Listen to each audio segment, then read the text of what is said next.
Welcome to another edition of DSGN VIEW. Here we examine the obstacles combating our nation and we consciously think out of the box to offer alternative solutions and recommend long-term goals to solving. My name is Oluwafumito Adeleye. I'll be right back after this.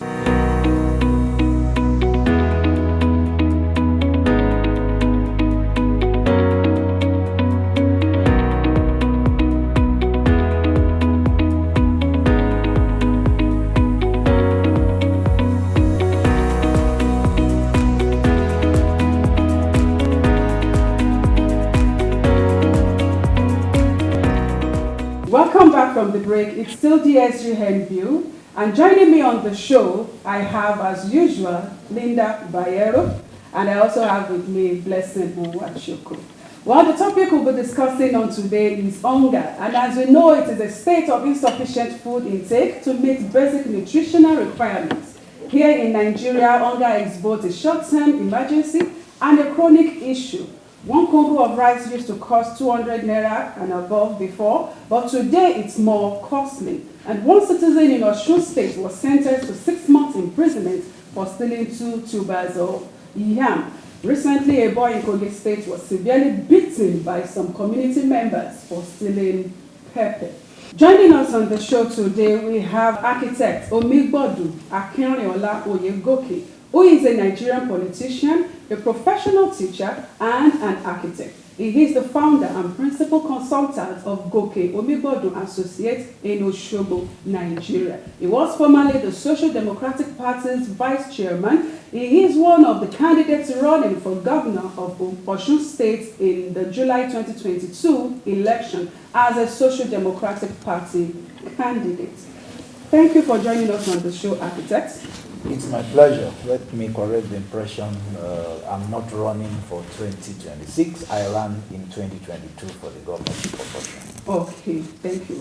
You're welcome, sir. Thank you. All right, the topic we'll be looking at today is hunger. So I'd like to ask you, in your own opinion and your own view, what exactly is hunger? You already defined what hunger is. It is either absolute lack or inadequacy of food to meet nutritional needs, and that could either be acute, like you already mentioned it, that is, it maybe just for a day or two, or for certain reasons, but it could also be chronic when that inadequacy or lack is for so long, and ultimately, if it is lack, because the difference between lack and inadequacy is it is not enough when it is inadequate, but when you say it is lacking, it means it doesn't exist, and human beings ordinarily would not exist, would not survive for more than a week without food and without water, and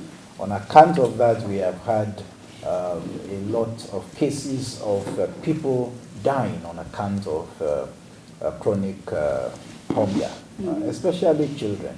Thank you, sir. So what exactly do you think could be one or two causes of we experiencing hunger here in Nigeria? Well, when you have hunger, it is because you don't have enough food. So you have to look at what are those things that will make you not to have enough food. Most of these things are self-inflicted. Some are immediate, some are remote, and I'll try to address them. Perhaps the only remote one I can think of really, so that we quickly dismiss that, is maybe the climate change. Because there is climate change, then you find out that, okay, sometimes there is flooding, and then some of our farms get flooded. You know, we had flood all over Nigeria in the past 1 week, and affected a lot of farms in the middle belt of Nigeria that ordinarily we reckon with as the food basket of the nation. But there are those other things that are also self-inflicted. Banditry would not allow people to go to their farms. So a lot of people that ordinarily should be on their farms right now are in internally displaced camps. And so how will they be able to do anything about farming? There is also the issue of poverty. So even when you even have the food available. A lot of people don't have enough resources to take care of themselves. Just 3 or 4 days ago, the poverty line was redefined. Before, until 5th of June, anybody living below $1 a day in a place like Nigeria was considered as living below poverty line. Now it's been upped to $3. And at 1,600 and above to $1, it means that anybody in Nigeria today that is living at 4,008, that's 1,600 multiplied by 3.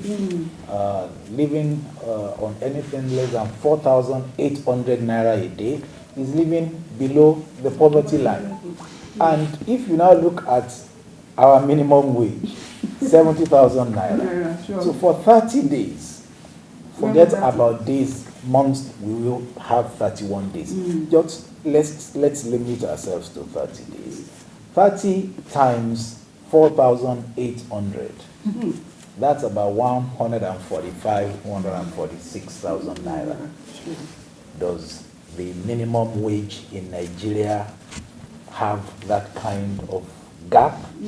When I earn 70,000 naira a month, and if I am living at less than 145,000 naira a month, I am living below the poverty line. So you can see that when you now consider the multi-dimensional poverty index of Nigeria, it now gives us for this year, and that was even before the poverty line was moved from $1 to $3. We had about 3 million people in Nigeria being multidimensionally poor. So with that, moving that up now, we could have up to about 80 million Nigerians being multidimensionally poor and therefore susceptible to hunger and malnutrition. In fact, there's something you call the Global Hunger Index that some civil society organizations in Germany and in Ireland work on every day to see how people are fed, well fed in different parts of the world. And out of 137 countries that they tried to study, Nigeria was put, they were able to get statistics eventually for 125 out of the 137. So essentially out of 125 countries, Nigeria was put in the 109th position. So you can see how poor we are, how susceptible we are to hunger and to malnutrition. In fact, in coming up with the Global Hunger Index, certain countries are not considered at all because it is assumed, because I tried to find out when I saw our positioning, so I wanted to know where is the position of the US. They said, we are not worried about them. There is no hunger there to consider to that level. I said, where is the position of Canada? Because I was just trying to think of countries that my people in Nigeria would easily run to. Where is the position of the United Kingdom? Those countries are not considered at all. And considering China at all, I think, is a tongue-in-cheek approach, trying to demean China. So, but it's still put China as amongst the best in the world, and I'm not surprised about that. And Nigeria is amongst the worst in the world. And there was a time, long time ago, when I was still an undergraduate, because it's not that long. We used to read, I'm talking of 1980-81, people suffering from hunger in China were being carried in crates to escape to the West. At that time, we used to go for summer to the West. So, sir, what are the effects of hunger on the Nigeria economy? Well, number one, productivity will be low because a hungry man cannot think of any other thing than trying to see how he can address that issue of hunger.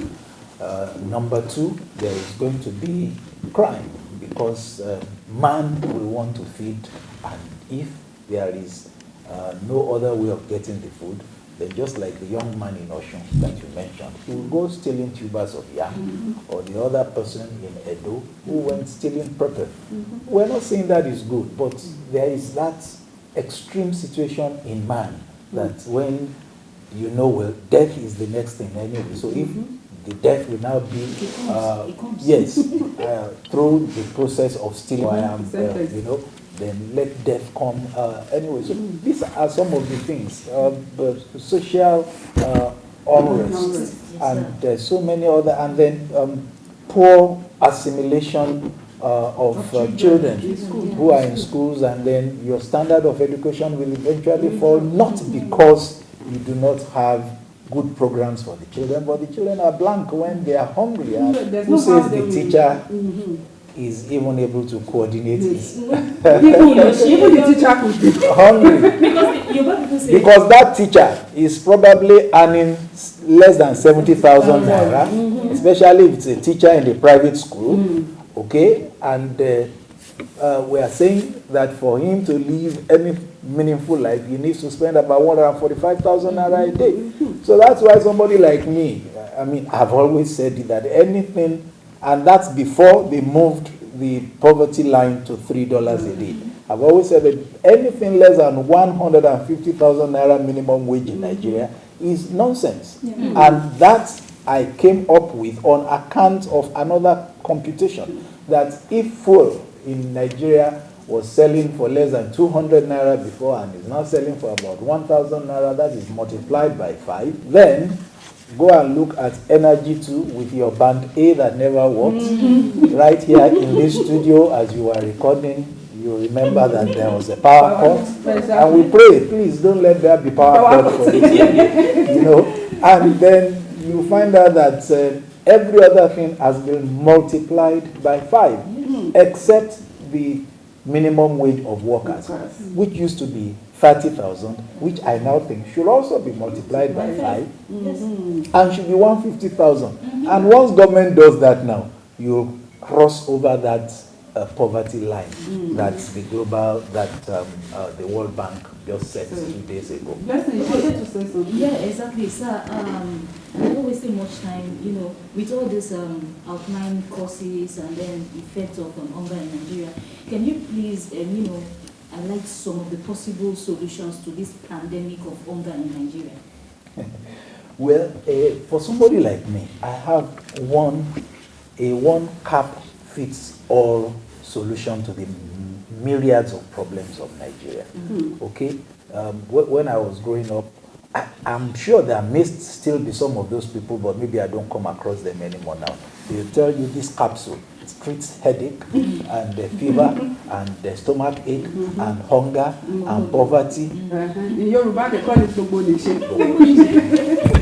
So I have a Bobonishe solution for Nigeria as a whole, and that is this country must be restructured. When you have a restructuring of this country and a devolution of powers to the federating units away from the federal government, then let us now start taking care, because you now want to know what's the relationship between restructuring and hunger. Remember the problems of hunger that we said. We said there is insecurity in the land, banditry. How can one Nigeria police force take care of the entirety of the Nigeria space? There should be state police. Then they will be able to, governors will now become real governors and chief security officers, and the people of their states will be able to go back to farms instead of staying in internally displaced people's camps. Then, yes, and all of the resources that they are pretending that, oh, we have this food,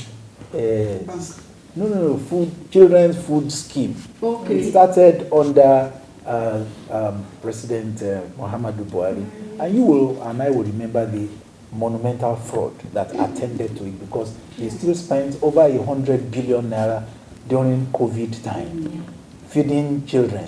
And they said, well, where did you feed the children? They said, we went to their homes. But nobody was able to move around.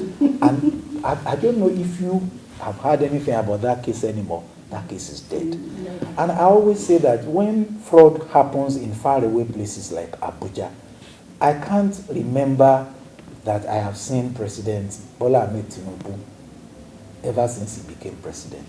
The last time I saw him was when he was a citizen like myself, and we were together at a function and I saw him. But since he became president of the Federal Republic of Nigeria, I've not seen him. But anytime I want to see my governor in Osun, I can always go to wherever he is and see him. That is why there should be that restructuring such that resources will now be at the state level to be able to pump into agriculture, into, if you want to do school feeding at that level, if anybody tries fraud at that level, we eventually catch up with the person. Yes, to reach such people, rather than those resources. Right now, what do we have? 53% of the resources of Nigeria are in the hands of one entity, one federal government. Now, 37 entities, the 36 states and the FCT, are struggling for 27%. Now, 20% is reserved for 774 entities. In fact, they even have one of the initiatives that they call 774 whatever, that the federal government is controlling. Wow. I have not felt it in my local government, and I'm very close to my local government. So maybe they are doing it in 773 other local governments. But if I ask each of you, you will find out that instead of 774, it's a zero approach. Now, what do we now have? Those 774 local governments struggling for 20%. We now still have something they call the local government autonomy pronouncement from the Supreme Court, trying to take that away from the states looking into it, and then one emperor from Abuja will be the one that will be controlling that again with the 53% that is already controlling. Wow, that's massive. So you can see why I said it is Gbogbo Nsheka that will take care of so many things. A lot. Thank you. But particularly this hunger and malnutrition. Very good. Well, I'm sure we won't be able to do justice to this topic. It's so enormous. All right, so viewers at home will want to listen to the view of those on the streets and also those in diaspora. We'll be right back.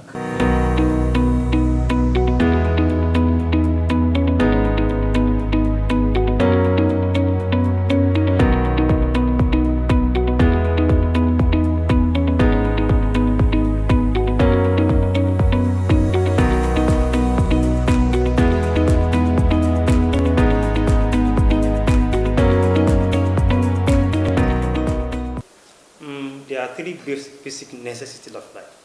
Three basic necessities.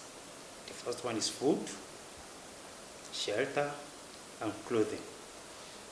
And the first one I just mentioned, food. When that one is lacked, then hunger exists.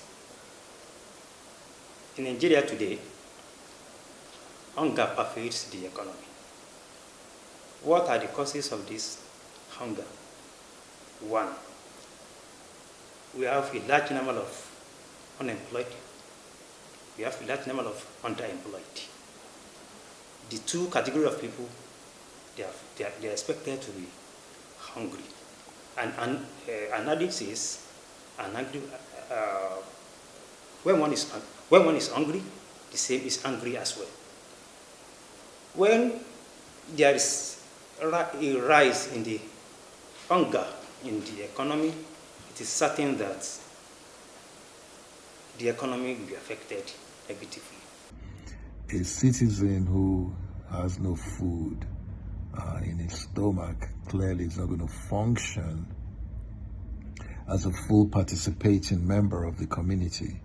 So every government, every parastatal, every body charged with holding the interest of its citizenry at heart has to put hunger at the top of that priority. The first one is through direct purchase. Here the government buys from private owners and other governmental agencies. Second is through condemnation, where the government takes land for public use and pays the owners for their property. Third is through donation. And the government here donates to agricultural organizations and schools. Fourth is through eminent domain, where the government takes land for public use, usually with little or no compensation. And finally, is acquisition through trade. And here the government sells land to private owners in exchange for other property. I'm saying all this to capture the idea that we do have large arable lands. Welcome back. It's still DSGN VIEW, where we think out of the box to offer alternative solutions to a lot of problems here in Nigeria. Still in the studio with us, we have architect Umibonju here with us. All right, so architect, I want you to, one way or the other, tell our youths what they can do to empower themselves in order to curb hunger in Nigeria. The youth must get the very best of education, because when you are educated, you get to know about a lot of ways around so many things. Number two, the youth must be a little bit more interested in channeling their energies into productive things. It's most unfortunate. I am from Osun State. I live in Osun State. And it pains me that between Osun and Ogun States, we have the highest number of Yahoo boys that are constantly being raided and prosecuted. If these ones would go into farming, I mean, Utilize their energy. exactly. And so young people should see how they can go into, and there are all kinds of farming techniques that are used these days, you know, that you don't, yes, you don't even need a lot of the land that our fathers used to require. There is this whatever, I've forgotten the hydrophobic, or no, it can't be. There is something related to water circulating in particular, and they are able, there are greenhouses and so many things by which they can practice agriculture. I was going to say agriculture, and make a lot of money. Even the traditional agriculture that we've been practicing. Have you observed that the only people who have, in the last few weeks, had reasons to smile to the banks have been farmers, cocoa farmers, oil palm farmers. And so if government would not go into oil palm farming, let the children themselves, let young people go into it. I'm sorry, you may, if you want to edit this out, edit it out, but I will mention it, that when I wanted to be governor of Osun State, what major thing that I put in my manifesto was that I will have improved seedlings that will turn oil, you know, oil palm production around within 5 years. And within the first 3 years of planting, you'll still make something back. And that will go on for at least the next 50 years. Why are we afraid of going into that? So if government will not do it, let non-governmental organizations assist. You have mentioned the diaspora people. Let them see how they can assist cooperative societies to get that done, because non-governmental organizations are supposed to be alternatives to state action. They are supposed to be non-state actors. So those are areas that they can come, and you know, it will also make them to generate income within Nigeria that can be used to sustain their programs within the country. That's very important. All right, viewers, we have been talking on hunger, and our guest here has done a lot of justice to that topic, but I'm sure you want to know more, and you still want to hear more concerning this topic, because it's so enormous. It's not what we can finish at once. Okay, join us on the next edition of Hunger, and we'll do more justice to this topic very well. We'd like to hear from you on our social media handles. You can like, comment, and also follow us. Join us same time on this station. Bye-bye.